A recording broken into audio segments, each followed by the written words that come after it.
आप दे दो DI .NET 12 core के अंदर ही आपको इसे बनाना है।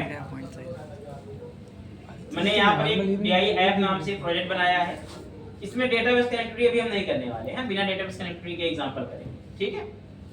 तो इधर अपन लोगों ने क्या किया, सपोज करो यहाँ पर हमने मॉडल का फोल्डर है और राइट क्लिक किया मैंने, यहाँ पर एक नया मॉडल बनाया।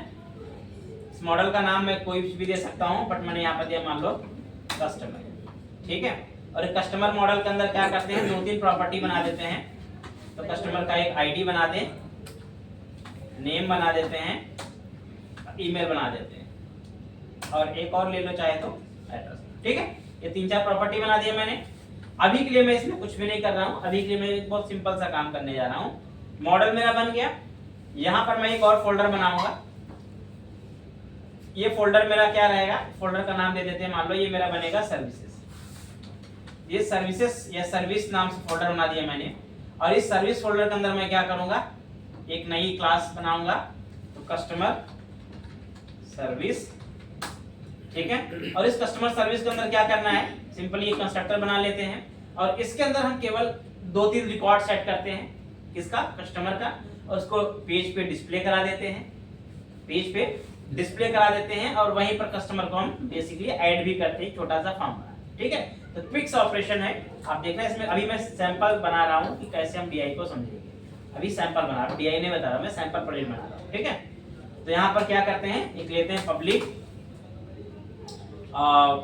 This would be the customer, या लिस्ट ऑफ कस्टमर,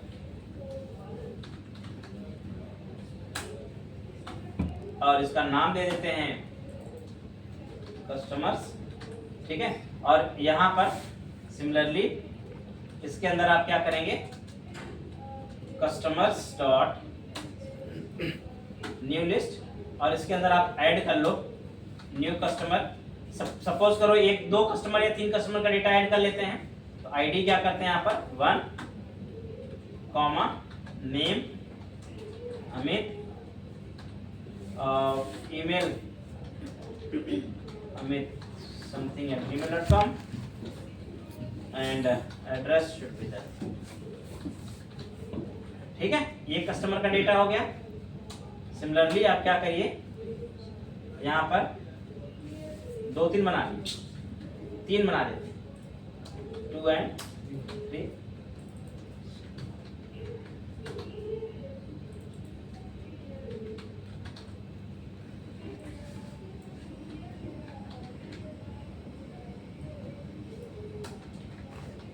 ठीक है।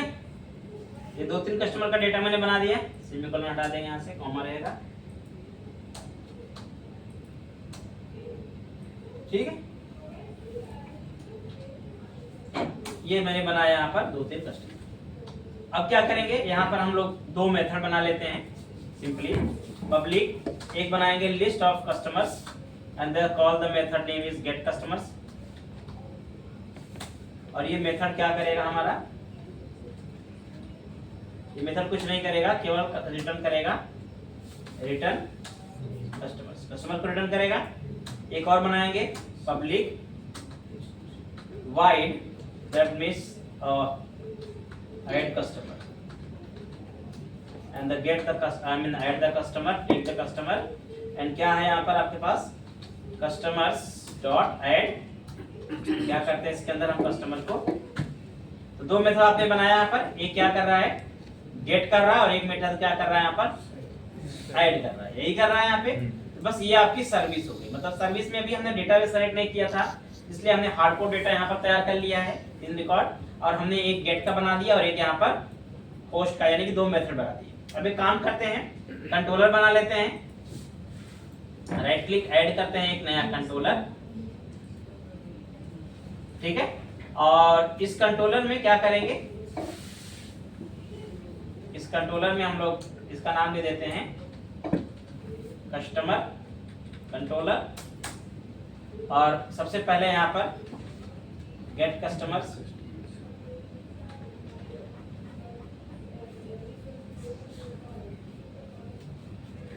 ठीक है। यहाँ पर हमने क्या बना दिया, मान लो गेट कस्टमर बना दिया, और इसमें हमने क्या किया, अपना जो कस्टमर का डेटा है उसे लाया और यहाँ पर डिस्प्ले करा दिया। तो कस्टमर का डेटा कैसे डिस्प्ले कैसे करना आपको होगा। तो कस्टमर सर्विस अपने पास बनी हुई है, कस्टमर सर्विस और यहाँ पर आप बना लो इसका पब्लिक कस्टमर कंट्रोलर, और इस कस्टमर कंट्रोलर के अंदर सर्विस को क्या करिए आप यहाँ पे इंस्टेंशिएट कर लीजिए, customer service equal to new service, अब न्यू कस्टमर सर्विस। ठीक है, ये बना दिया आपने क्या, सर्विस का ऑब्जेक्ट। यहाँ पर रिटर्न कराना है तो सबसे पहले हम क्या करेंगे, यहाँ पर where customers equal to customer service dot get customers आपने लिया यहाँ पर। ठीक है, और आपने यहाँ पर क्या किया, कस्टमर्स को पास कर दिया। ये गेट के लिए हो गया। एक सिमिलरली आपको क्या करना पड़ेगा, पोस्ट के लिए बनाना पड़ेगा। पोस्ट के लिए दो बनेंगे।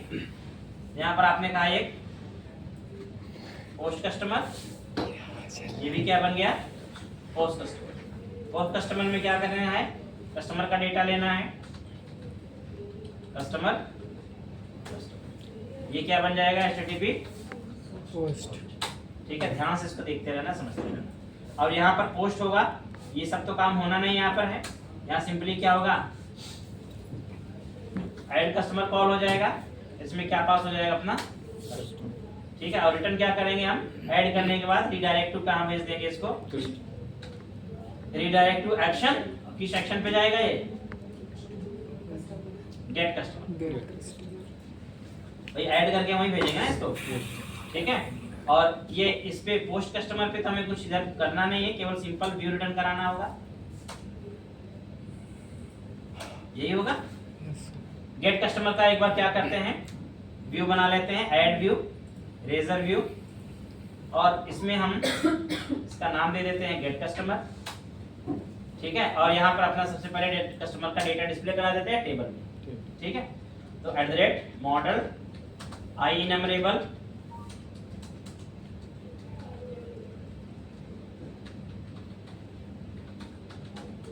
एप्लीकेशन का नाम आपके पास क्या है, DIF डॉट मॉडल्स डॉट, यही होगा।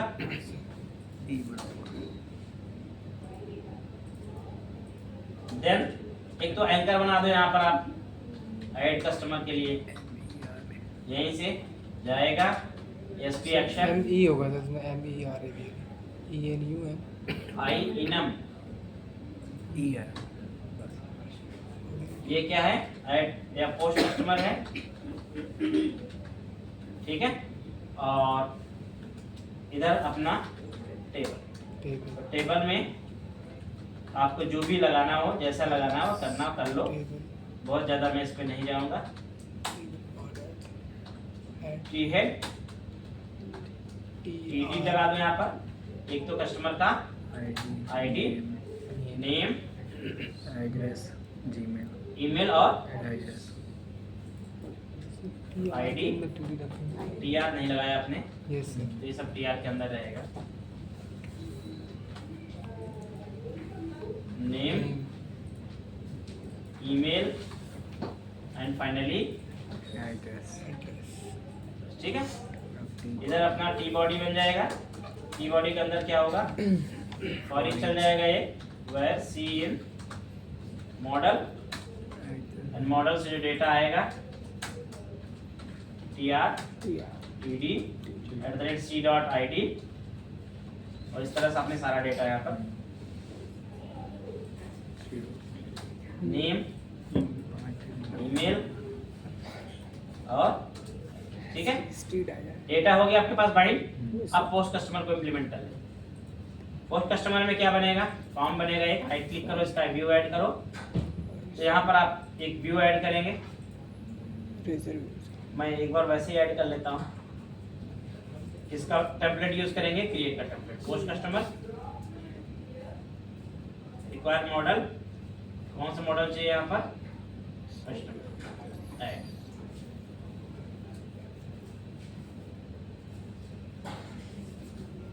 अगर कर लिया ठीक है, नहीं तो मैनुअल बनाना पड़ेगा। कर लिया तो फॉर्म बन जाएगा अपने आप यहाँ। AI है तो AI मैंने किया था, इसका एडिट कर दिया था। सही नहीं बनता है इसमें कुछ हेल्पर टाइप ज़्यादा काट पीट करनी पड़ती है। ठीक है, देखो ये फॉर्म तो बन गया यहाँ पर। फॉर्म में मेरे पास पोस्ट कहाँ कर रहा है ये, पोस्ट कस्टमर पे। अब बस इसका मेथड चेंज कर देते हैं जरा सा, पोस्ट बना देते हैं। बाकी नेम, ईमेल एड्रेस वगैरह वगैरह सब सेम ही है। आईडी वाईडी भी अपने पास यहाँ पे है। ठीक है, सब कुछ ठीक है। अभी क्रिएट करने का भी काम यहाँ से मेरा हो जाएगा। ठीक है, तो एक बार रन कराते हैं इसको और अभी हम लोग समझने का प्रयास करते हैं।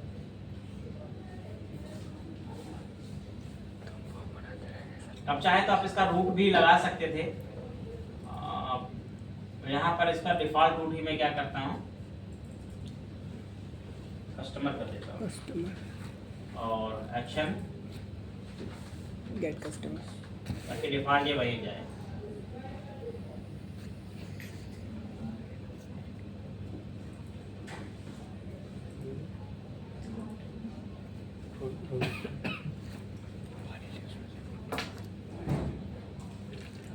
सर्वर क्यों नहीं चल रहा भाई? इसको चला देते हैं। ठीक है, तो देखो बाय डिफॉल्ट तुम्हारा जो वर्किंग होगा, अगर तुम देखते हो बाय डिफॉल्ट तुम्हारे कस्टमर का डेटा आ गया। Yes sir. ठीक है, लोड हो गया। अब देखो एक्चुअल जो समझने वाली बात है वो अब क्या समझना चाहते हैं, क्या समझाना चाहता हूँ मैं, अब वो तुम यहाँ समझोगे डीआई। अभी यहाँ पर मैं ऐड कस्टमर पे जाता हूँ। Yes sir. अगर मैं यहाँ पे ऐड कस्टमर पे जाता हूँ और मान लो मैंने यहाँ पर कस्टमर का कोई डेटा डाला, तो मेरे पास 3 कस्टमर का डेटा था। Yes. आईडी में डाली 4, ठीक है, नाम डाला मैंने मान लो अतुल, ईमेल डाल दिया मैंने मान लो अतुल 123@gmail.com, एड्रेस डाल दिया मैंने मान लो, ये डाला मैंने क्रिएट पे क्लिक किया। ठीक है, अब देखो क्या हुआ, नया डेटा मेरा ऐड नहीं हुआ। Yes sir. आया ही लॉगिन पे लेकिन ऐड नहीं हुआ। अब इसको अगर मैं समझाना चाहूँ या समझना चाहूँ, सबसे पहले अगर समझना है तो डीबगर लगाओ। सबसे पहले डीबगर लगाओगे समझ में आ जाएगा। कारण कस्टमर पे जाते हैं, पोस्ट कस्टमर पे यहाँ पर जाते हैं, डीबगर लगाते हैं। ठीक है, तो होगा क्या यहाँ पर, एक्चुअल में हुआ क्या है वो मैं समझाता तुम्हें हूँ कि भाई देखो क्या हो रहा है। जैसे तुम यहाँ पर मान लो कोई डेटा डाल रहे हो, मान लो तुमने डाला 4 और तुमने डाला अतुल और समथिंग डाल के सबमिट किया, तो यहाँ पे आ जाइए ना। Yes, sir. यहाँ पे कस्टमर का डेटा देखोगे तुम्हारा परफेक्टली आया है, यहाँ पर सारा डेटा ठीक आ रहा है। F10 तुमने किया, F11 किया, ऐड कस्टमर पे जाएगा। Yes, sir. ऐड कस्टमर में जब ये अंदर गया, अगर मैंने F11 किया इसके अंदर, तो यहाँ पे जब आया तो ऐड कस्टमर सर्विस में आ गया। अब ऐड कस्टमर सर्विस देखो क्या किया इसने, डेटा लाया।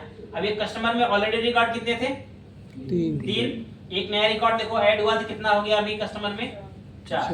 लेकिन अब जब पेज पे देख रहे हैं तो हमें 3 ही दिख रहा है। Yes, sir. 4 यहाँ ऐड तो सक्सेसफुली इसने किया, लेकिन फिर क्या होगा, अब फिर मैं F11 अगर करता हूँ तो वापस हमने कहाँ इसको भेजा है, देखो गेट कस्टमर भेजा है। अब गेट कस्टमर पे आप जब जाओगे तो वापस गया कहाँ पर, कस्टमर कंट्रोलर पे गया। यानी कि जब ये वापस गेट कस्टमर पे गया तो कस्टमर कंट्रोलर पे जाएगा। अब कस्टमर कंट्रोलर मतलब कंस्ट्रक्टर पे।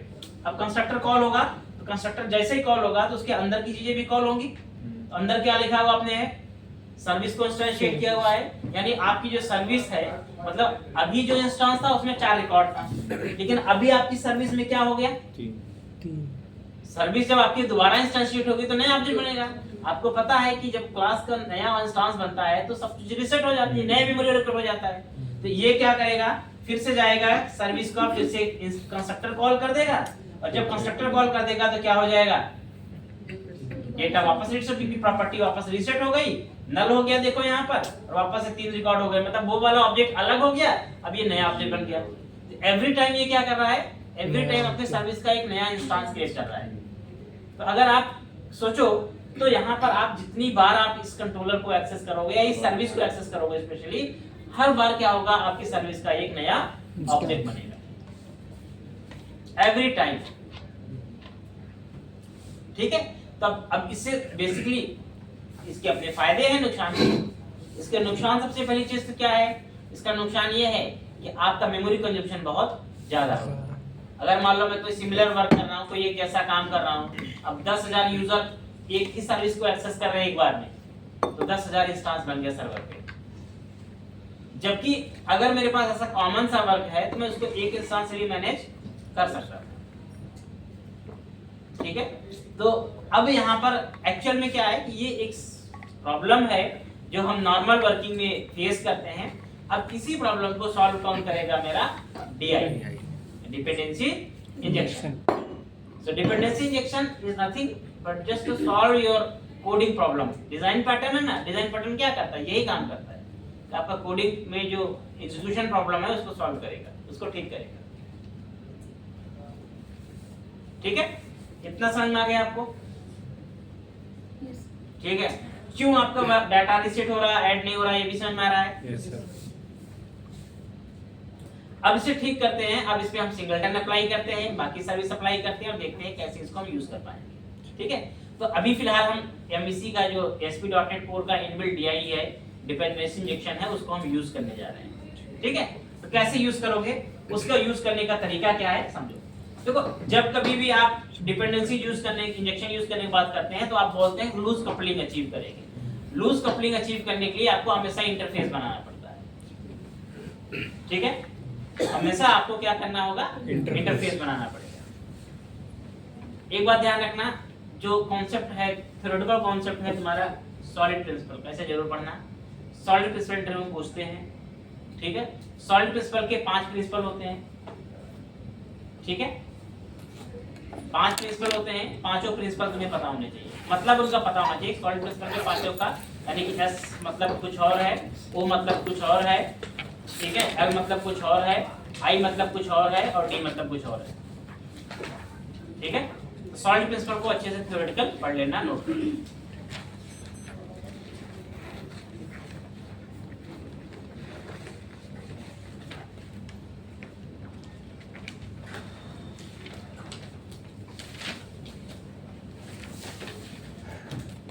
ऐसे से देख मैं काम ही नहीं कर पाएंगे फोटो पे।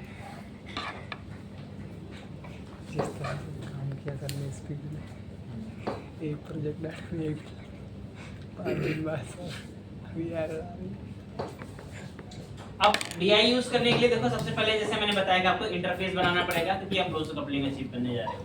तो इंटरफेस के अंदर हम क्या करते हैं? मेथड को डिक्लेयर करते हैं और सर्विस में मेथड्स को इंप्लीमेंट करते हैं, जो शीशात मैंने पहले बताया था। तो यहाँ सर्विस जैसे मैंने बनाई हुई है, इस सर्विस पे आप एक और फोल्डर बना सकते हो। जैसे एक सर्विस का बनाया आपने, एक इंटरफेस नाम से या कॉन्ट्रैक्ट नाम से बना लो। ठीक है, तो मैं इसका नाम बना देता हूँ इंटरफेस या कॉन्ट्रैक्ट, जो भी आपको चॉइस में लगे आपको किस नाम से बनाना है। फोल्डर अलग अलग बनाना क्योंकि उससे कोड सेपरेट रहता है। ठीक है, एक क्लास बनाएंगे, क्लास टाइप ऑफ इंटरफेस, और इसका नाम क्या दे देते हैं? कस्टमर है ना, आई कस्टमर बना दिया। इसके अंदर सबसे पहले आपको 2 मेथड डिक्लेयर करनी पड़ेगी, जो मेथड आपने वहां पर इंप्लीमेंट हुई है सर्विस में। 2 मेथड है, गेट कस्टमर और पोस्ट कस्टमर। ठीक है, तो आपके पास जो 2 मेथड आपने यहाँ पर अपनी सर्विस में डिक्लेयर यूज किए हैं, number 1 this method, copy from here, paste here, यही मेथड चाहिए होंगी। अब वैसे तो मैं पहले ये मेथड डिक्लेयर करता फिर अपना इंप्लीमेंट करता, लेकिन चूंकि पहले बना हुआ तो मैं डायरेक्टली यहाँ पर क्या किया है, आता हूँ। पहले हमने डायरेक्टली यहाँ पर क्या किया है, अपना बना रखा, तो मैं डायरेक्टली यहाँ पर इंप्लीमेंट कर लिया। ठीक है, ये चीज हो गया मेरा। अब इस इंटरफेस को क्या करते हैं? इंप्लीमेंट कर देते हैं। कहाँ पर? तो आप ऐसे इंप्लीमेंट करते हैं। Yes sir. इंप्लीमेंट हो गया, यानी कि इंटरफेस बना के हमने उसे कनेक्ट कर दिया, उसको इंप्लीमेंट कर दिया। ठीक है, अब सेकंड स्टेप में क्या करेंगे? program.cs में जाएंगे और जहां पर आप सर्विसेज अपनी ऐड करते हैं यहीं पर। ठीक है, तो क्या करेंगे आप? मेथड यूज करेंगे builder.services.add singleton।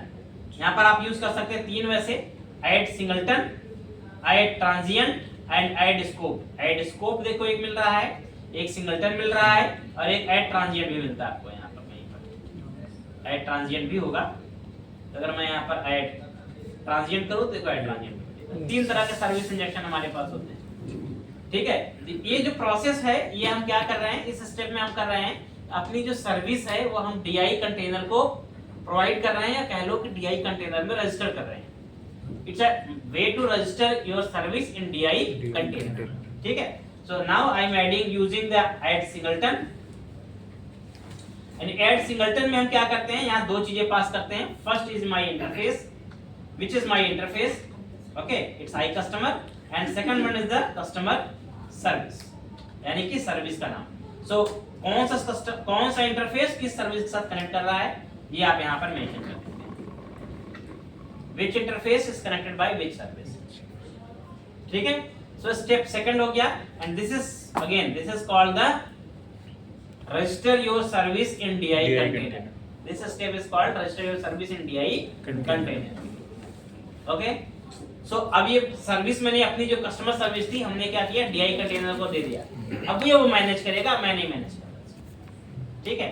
अब थर्ड स्टेप में क्या करेंगे? थर्ड स्टेप में आपने जो इंस्टेंस बनाया कस्टमर सर्विस का, अब आप ये इंस्टेंस डायरेक्टली नहीं बनाएंगे, अब हम इसे इंजेक्ट कराएंगे किसके थ्रू? आई कस्टमर के थ्रू। ये क्या यूज करेंगे यहाँ पर? आई कस्टमर। अगेन यहाँ पर आप यूज करेंगे आई कस्टमर एंड यहाँ पर आप क्या यूज करेंगे? अगेन ये क्या हो गया? इंजेक्ट करा दिया आपने। ये आपका मतलब एक तो होता है क्लास का या सर्विस का इंस्टेंस क्रिएट करना जो कि आपने इससे पहले किया था। ये क्या है? इंजेक्ट करना। आपने ये सर्विस को इंजेक्ट करा। अब यहाँ पर आप डायरेक्टली क्लास यूज नहीं करेंगे। इंजेक्ट कराने में हम क्या करते हैं? हमेशा इंटरफेस यूज करते हैं और इंस्टेंस क्रिएट करने में क्लास यूज करते हैं। इंस्टेंस हमेशा क्लास का बनता है, इंटरफेस का इंस्टेंस तो बनता नहीं है। तो इंटरफेस क्या होता है? इंजेक्ट होता है। So this is the injection. ठीक है।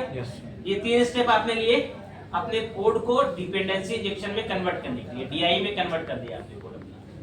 जो नॉर्मल कोड था उसको आपने डीआई में कन्वर्ट कर दिया। इसको रन कराते हैं, आप चेक करते हैं कैसे काम करेगा। So you can see again 3 record दिख रहे हैं, कोई इश्यू नहीं है। Just go inside this, add 4 and same data मैंने ऐड कर दिया, क्रिएट पे क्लिक किया। अब अगर आप वापस डिबग करेंगे तो आपको समझ में क्या आएगा? Let me debug F11। ठीक है। एंड अगेन ऐड कस्टमर पे गया, यहाँ पर 3 से 4 रिकॉर्ड हो गए होंगे। देखो यहाँ पर 4 रिकॉर्ड हो गया। गुड। F10 किया मैंने। अब ये रिडायरेक्ट कहाँ कर रहा है? गेट कस्टमर पे। तो गेट कस्टमर पे जैसे ही वापस जाएगा आप देखोगे यहाँ पर वापस यहाँ पे आया, आई कस्टमर पे अंदर आया। अब यहाँ पर देखो, अब खेल यहाँ पर एक्चुअल होगा। अब यहाँ पर अगर आप देखेंगे तो अगेन आपका जो इंस्टेंस होगा वो यहाँ पे नहीं बनेगा। अगर मैं यहाँ पर F10 करता हूँ, ठीक है, तो आप चेक कर पाएंगे कि देखो इसने डायरेक्टली अब डायरेक्ट जंप नहीं किया वहां पे, अभी डायरेक्टली सर्विस पे नहीं गया है। अब ये यहीं से क्या कर रहा है? आपको रिटर्न कर रहा है। और आप कस्टमर में देखेंगे यहाँ पर this time count is 4। This time count is 4 मतलब जब ये पहली बार लोड हुआ इसने उसका इंस्टेंस बना लिया। और जब ये सेकंड टाइम आपके सर्विस के पास आया तो इसने देखा पहले क्या इंस्टेंस बना हुआ है। अगर इंस्टेंस बना है तो एग्जिस्टिंग इंस्टेंस को यूज करो, नया इंस्टेंस मत बनाओ। इसने नया इंस्टेंस नहीं बनाया, पुराने इंस्टेंस को यूज किया। और पुराने इंस्टेंस में ही आपके पास आप देखेंगे तो आपके पास डेटा तो था ही उसमें। तो आपका रिकॉर्ड यहाँ पर देखो 4 हो गया। यानी कि अभी क्या हो रहा है? मेरा इंस्टेंस रीसेट नहीं हो रहा है। मैं पुराने इंस्टेंस में अभी मैं यहाँ वापस से अगर ऐड करूंगा ये एक ही बार इंस्टेंस बनाएगा। यानी कि अगर मैं रिकॉर्ड मान लो 5 ऐड करता हूँ, ठीक है, और मैंने यहाँ पर मान लो मयंक ऐड किया,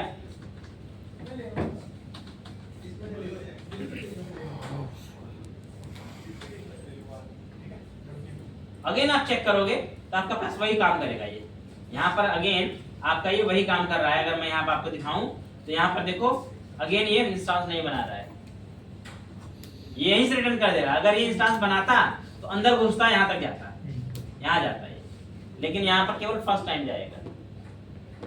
तो देखो डिपेंडेंसी इंजेक्शन यूज करने का बेसिक फायदा यही है। देखो रिकॉर्ड 5 हो गया, यानी ये एवरी टाइम क्या कर रहा है? एक ही इंस्टेंस यूज कर रहा है। अगर मैं यहाँ पे रिक्वेस्ट कितनी भी बार करूं, अगर आप समझोगे यहाँ पर रिक्वेस्ट 2 जा रही है, 2 जा रही है। एक आपकी गेट की रिक्वेस्ट जा रही है, पोस्ट की रिक्वेस्ट जा रही है, यानी कंट्रोलर 2 बार हिट हो रहा है ना। एक गेट पे हिट हो रहा है और एक पोस्ट पे हिट हो रहा है। लेकिन दोनों ही केस में क्या हो रहा है? एक बार हिट हुआ, एक इंस्टेंस पहली बार बना लिया, लेकिन जब दोबारा फिर हिट हो रहा है या तीसरी बार हिट हो रहा है, चौथी बार हिट हो रहा है, तो क्या कर रहा है? नया इंस्टेंस नहीं बना रहा है, वो पुराने इंस्टेंस को यूज कर रहा है। And that's why your data is adding in list. अगर नया इंस्टेंस बनता तो लिस्ट में ऐड नहीं होता, रीसेट हो जाता, क्योंकि लिस्ट हर बार 3 ही रीसेट होते, 3 रिकॉर्ड आपके डिफॉल्ट। लेकिन चूंकि ये एग्जिस्टिंग इंस्टेंस यूज कर रहा है, that's why data is adding in list. यहाँ डेटाबेस कनेक्टिविटी मैंने इसलिए यूज नहीं किया है क्योंकि डेटाबेस कनेक्टिविटी पे डेटाबेस पे डेटा सेव हो जाता है, तो आपको समझ में नहीं आएगा, फर्क नहीं पता चलेगा। इसलिए मैंने यहाँ पर लोकल डेटा से आपको करके दिखाया है। यहाँ समझ में आता है कि इंस्टांस सेम यूज हो रहा है, नया बनता है।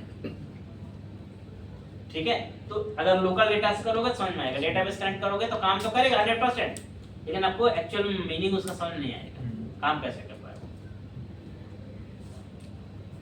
समझ में आएगा? Yes sir. And that's the point. तो ये होता है मेरा डिपेंडेंसी इंजेक्शन का single pattern, it's called singleton. Singleton का मतलब ही क्या है? Single instance, singleton. यस यानी कि ये क्या करेगा, जितनी भी रिक्वेस्ट आएंगी मेरे कंट्रोलर पे या सर्विस के लिए, सभी रिक्वेस्ट के लिए क्या करेगा? सिंगल इंस्टेंस यूज करेगा और एक ही इंस्टेंस यूज करेगा सभी के लिए।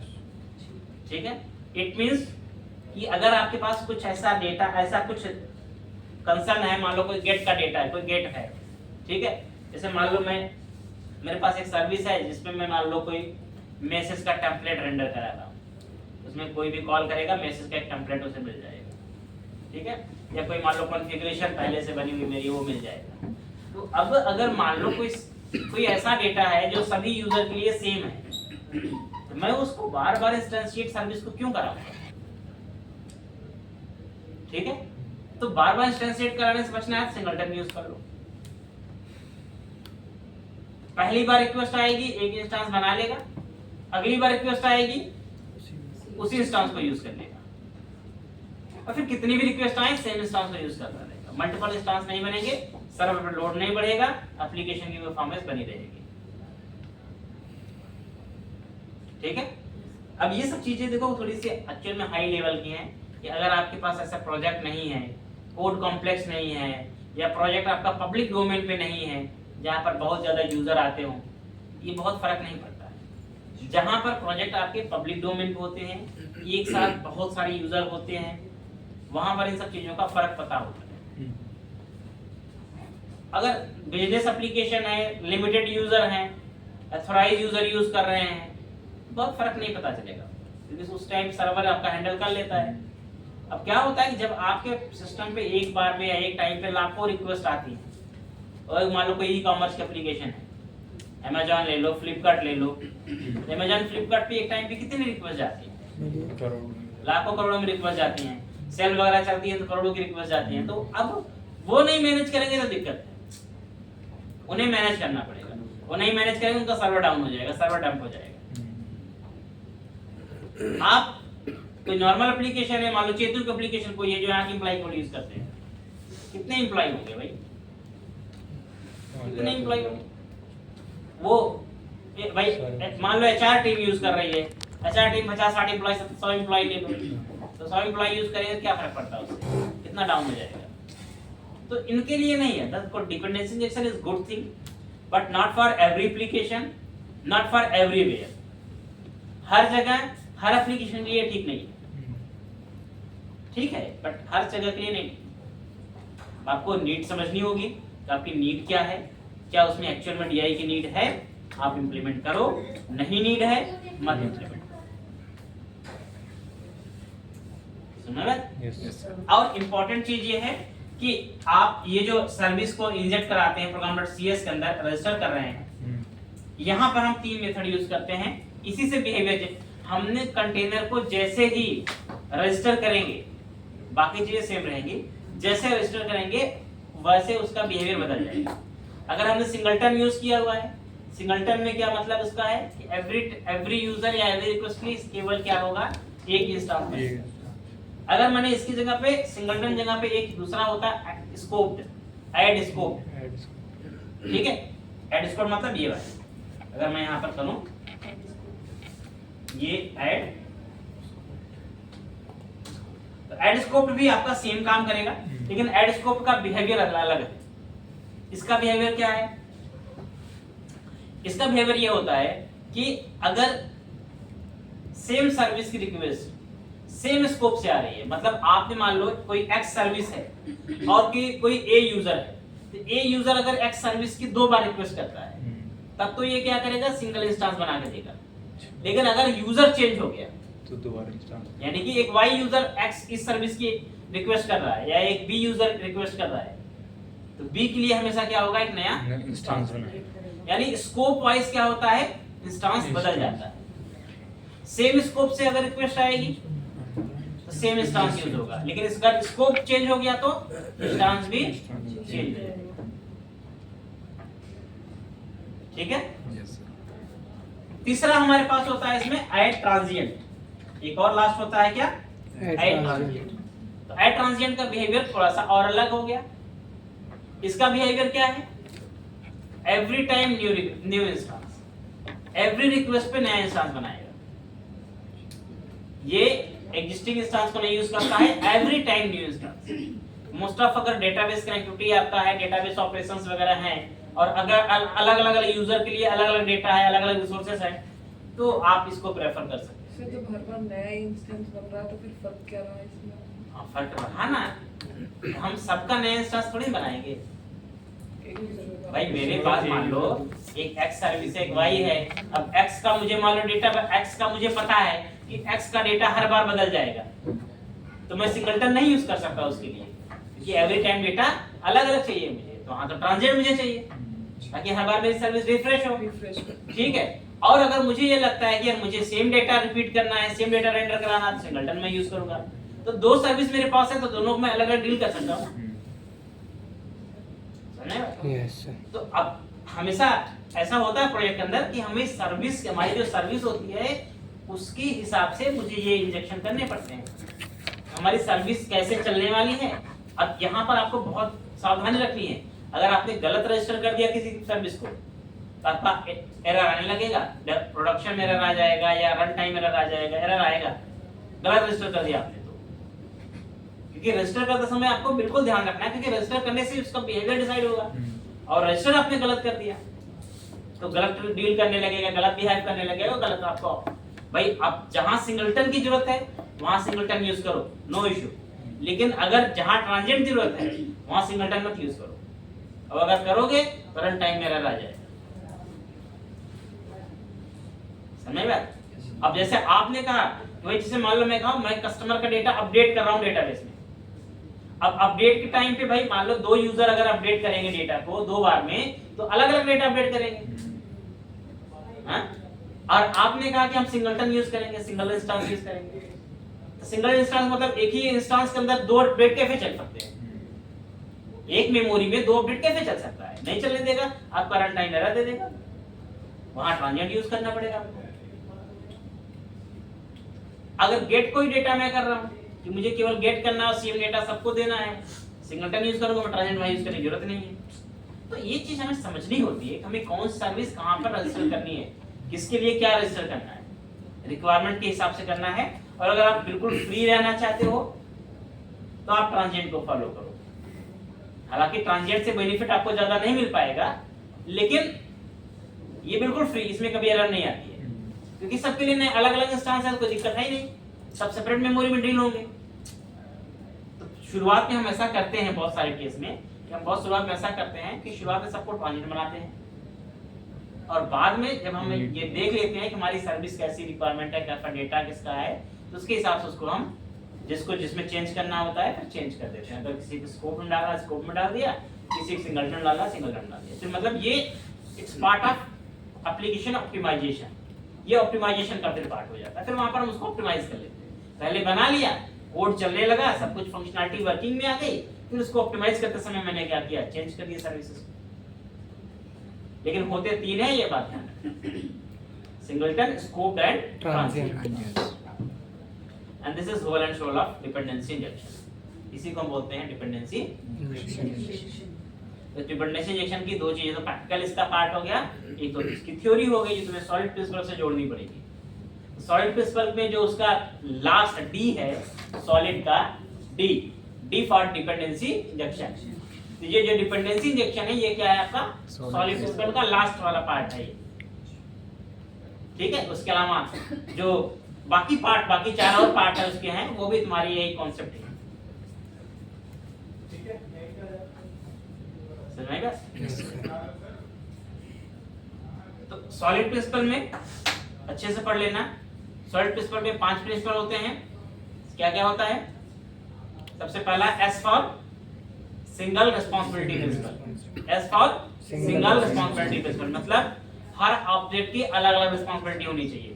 यानी कि आप जब काम करेंगे तो ये बात ध्यान रखें कि दो अलग अलग काम को दो अलग अलग ऑब्जेक्ट से करवाइए, सेम ऑब्जेक्ट में सब दोनों काम मत करवाइए। इट मींस सपोज करो कि एक आप फंक्शनलिटी इंप्लीमेंट कर रहे हो, सपोज करो टीवी की, एक रिमोट इंप्लीमेंट कर रिमोट की, तो रिमोट की अलग होनी चाहिए और टीवी की अलग होनी चाहिए। टीवी के अंदर रिमोट नहीं हो सकता क्योंकि रिमोट एक क्या है, एक सेपरेट एंटिटी है, वो एक सेपरेट एंटिटी है। तो आप हमेशा उसको अलग रखेंगे, वो टीवी के लिए स्पेसिफिक है, डिपेंडेंट नहीं होना चाहिए क्योंकि वो टीवी पे काम करेगा। It means every object has separate, यानी सिंगल रिस्पांसिबिलिटी प्रिंसिपल, हर ऑब्जेक्ट की अलग अलग रिस्पांसिबिलिटी होनी चाहिए। ठीक है, it's called first pattern SRP, solid principle का। ठीक है, ओ सॉलिड का एस हो गया, O open close principle, O for open close principle. ठीक है, that means your service or class open for extension and close for modification. It means आप जो सर्विस बनाएंगे that should be extension, यानी इसमें expand हो सके, फीचर ऐड हो सके, लेकिन मॉडिफिकेशन उसमें अलाउड ना, इंटरनल मॉडिफिकेशन अलाउड ना। ठीक है, इट्स कॉल्ड O। एल को बोलते हैं लिस्को प्रिंसिपल, लिस्को सब्स्टिट्यूशन प्रिंसिपल। यहाँ दिखाना पड़ेगा मुझे लगता है, थोड़ा सा टफ वर्ड है वो। ये बस आया 2 मिनट। यहाँ पर देखो 6 ये पार्ट होता है लिस्को। बोलो कुछ।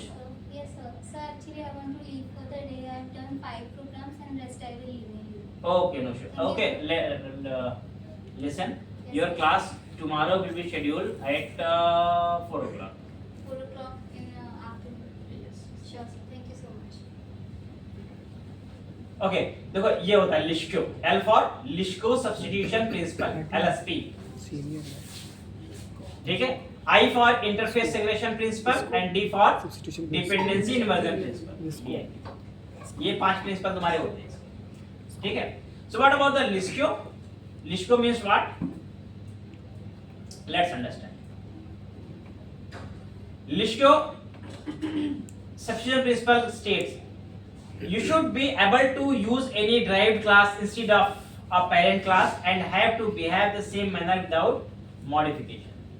It means when you created parent and child, okay, so you should use child class। आप child classes यूज करेंगे as a parent, मतलब parent की जो प्रॉपर्टीज हैं वो child class के अंदर ड्राइव होनी चाहिए और अपने इजीली यूज कर पाए। आप डायरेक्टली parent को जंप ना करना पड़ेगा। ठीक है, that means आप जो इनहेरिटेंस फॉलो करते हैं वो इनहेरिटेंस को ये फॉलो करना चाहिए, उसके अकॉर्डिंग आप, मतलब इसमें कुल मिलाकर के होता है करेक्ट इनहेरिटेंस का आप इंप्लीमेंटेशन करोगे। ये जो 5 सॉलिड प्रिंसिपल है ना, ये केवल यही बताते हैं कि तुम ऑब्जेक्ट ओरिएंटेड यानी ऊप को कैसे बेहतर यूज करोगे। ये पांचों प्रिंसिपल तुम्हें ऊप का ही यूज करना बताते हैं और कुछ नया नहीं बताते। ये ऊप को बोलते हैं तुम ऊप को सही तरीके से यूज करो, इंटरफेस सही बनाओ, एब्स्ट्रैक्ट क्लास सही बनाओ, इनहेरिटेंस सही तरीके से करो। ठीक है, आप ओवरलोडिंग ओवरराइडिंग सही तरीके से करो, यही सारे प्रिंसिपल हैं ये। ठीक है, ये थ्योरेटिकल पार्ट्स हैं। Ensure that derived class does not affect the behavior of parent class. In other words, a derived class must be substitution of its base class. Always make sure कि जो derived class होती चाहिए वो substitution होनी चाहिए, उसकी वजह से हमारा कोई भी base class affect नहीं होना चाहिए। तो ये एक्चुअल में चीज है। अब यहाँ पे थोड़ा सा पढ़ोगे तो आपको एग्जांपल वगैरह मिल जाएंगे, इसको पढ़ लेना थोड़ा सा। ठीक है, थ्योरेटिकल पार्ट पढ़ना। And again next one is the interface segregation part principle। Interface segregation means you should have different interfaces for every different task। just like मान लो एक कस्टमर है तो कस्टमर का हम CRUD भी कर सकते हैं और कस्टमर का मान लो लॉगिन रजिस्टर भी करेंगे। तो login registration is different functionality and CRUD is different functionality. ठीक है, तो उसके लिए हम सेपरेट इंटरफेस बनाएं ताकि हमारा जो इंटरफेस का जो अप्रोच होता है कि हम यूजर को केवल वही चीजें दिखाएं जो उसके कॉन्ट्रैक्ट में है, उसे अचीव कर पाए। तो it means it says that अलग अलग चीजों के अलग अलग इंटरफेस बनाओ। अलग अलग चीजों के अलग अलग इंटरफेस। अलग-अलग। जितना ज्यादा इंटरफेस बनाओगे उतना आसान रहेगा आपके लिए डिपेंडेंसी इंजेक्शन को अचीव करना। अब जैसे मान लो अभी मैंने कहा कि भाई मैंने गेट कस्टमर पोस्ट कस्टमर दोनों ही एक ही साथ इंटरफेस मैंने बनाया, गलत है। अगर मैं मान लो चाहता हूं कि मेरा पोस्ट जो है वो मेरा ट्रांजिएंट से चले और मेरा जो गेट है वो सिंगलटन से चले, अभी पॉसिबल नहीं है। फिर मुझे क्या करना पड़ेगा, इसको और सेग्रेशन करना पड़ेगा। इसमें इंटरफेस दो बना दूंगा मैं, गेट का अलग बनाऊंगा, पोस्ट का अलग बनाऊंगा, और गेट को मैं रजिस्टर करूंगा सिंगलटन के थ्रू, पोस्ट वाले को रजिस्टर करूंगा मैं ट्रांजिएंट के थ्रू। मैनेजेबल हो जाएगा ना। Yes. ये वही चीज कहता है इंटरफेस सेग्रेशन प्रिंसिपल। ठीक है, again next one is the called the DI. Theory है, एग्जांपल्स हैं, देखोगे समझ में आएगा आपको। Again last is called the dependency inversion principle. ठीक है, so dependency inversion principle state high level module classes should not depend on low level modules. High level modules should not depend on low level modules. तो actual में क्या कर रहा है कि first both should have depend upon the abstraction, secondly abstraction should not rely upon the digital file, should be depend on the abstraction। तो basically क्या कह रहा है कि यहाँ पर अगर आप abstractions को यूज करते हैं, ठीक है, तो हाई लेवल के मॉड्यूल जो होते हैं, हाई लेवल मॉड्यूल मतलब जो आपके सर्विसेज हैं, they should not depend on your your logic or your business logic, your service, उन पे डिपेंडेंट नहीं होना चाहिए। इसलिए इंटरफेस बनाओ, इंटरफेस के थ्रू लूज कपलिंग अचीव करो, लूज कपलिंग अचीव करके आप उनको सेपरेट करो, डिपेंडेंसी रिड्यूस कर दो कि कभी मॉड्यूल्स क्या है आपके डिपेंडेंट एक दूसरे पर नहीं होने। फिर मैंने कहा कि भाई नई फंक्शनलिटी इंप्लीमेंट कर रहा हूं रिमोट, ठीक है, तो रिमोट भाई एक रिमोट हो सकता है, मान लो कि एक टीवी का रिमोट हो गया, एक एसी का रिमोट हो गया। अब दोनों के अंदर एक कॉमन फंक्शनलिटी है ऑन ऑफ करना, ऑन और ऑफ। अब फंक्शनलिटी दोनों में सेम है, ठीक है, तो अब दोनों के फंक्शनलिटी को या तो मैं दो अलग अलग बनाऊं, तो डिपेंडेंट अगर बनाऊंगा तो टीवी के साथ में टीवी का ऑन ऑफ और एसी के साथ में एसी का ऑन ऑफ बनाऊंगा। लेकिन अगर मैं इन दोनों को अलग करना चाहूं, यानी कि इनको इंडिपेंडेंट बनाना चाहूं, तो एक मैं अलग ऑन ऑफ की इंटरफेस बनाऊंगा और उसको मैं दोनों सर्विस में इंप्लीमेंट कर लूंगा, टीवी के साथ भी इंप्लीमेंट कर लूंगा और एसी के साथ भी इंप्लीमेंट कर लूंगा। अब क्या है, कह रहा है कि यहाँ पर यही कह रहा है ना, high level module does not should not depend on low level module. तो जो मेरी सर्विसेज होंगी उनका टीवी में टीवी का ऑन ऑफ है, एसी में एसी का है, लेकिन दोनों क्या है, अलग अलग डील होगी। इंटरफेस मेरा ऑन ऑफ वही रहेगा। अब जहां पर मुझे चाहिए कि मुझे टीवी का ऑन ऑफ करना है, मैं टीवी के साथ कनेक्ट करा दूंगा, और जहां मुझे चाहिए एसी साथ करना है, मुझे एसी साथ कनेक्ट करा दूंगा। सेपरेट डील होगी दोनों। So it's a good technique to manage your interfaces and reduce the dependencies. Make sure system के अंदर जितना सिस्टम आपका इंडिपेंडेंट होगा उतना ज्यादा मेंटेनेबल होगा, उतना ज्यादा मेंटेनेबल होता है, चेंजेस आने से इंपैक्ट नहीं होता सिस्टम। डिपेंडेंट सिस्टम हमेशा इंपैक्ट हो जाते हैं, थोड़ी सी कोई चेंज आ गया उसकी वजह से दूसरा सिस्टम इंपैक्ट हो जाएगा, वो चीज आपको बचानी होगी।